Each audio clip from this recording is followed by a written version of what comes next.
राज्याचे माजी मुख्यमंत्री आणि विद्यमान उपमुख्यमंत्री माननीय एकनाथराव शिंदेजी यांना टार्गेट करत अतिशय खालच्या दर्जाची कॉमेडी करण्याचा त्यांनी प्रयत्न केला।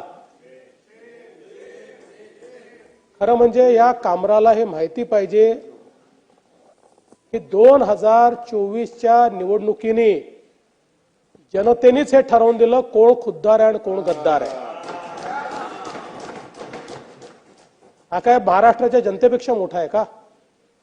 महाराष्ट्राच्या जनतेने हे दाखवून दिलं की हिंदू हृदय सम्राट शिवसेना प्रमुख बाळासाहेब ठाकरे यांचा विचारांचा वारसा कोणाकडे आहे आणि तो वारसा एकनाथराव शिंदेजी यांच्या नेतृत्वात शिवसेनेला त्यांनी दिला।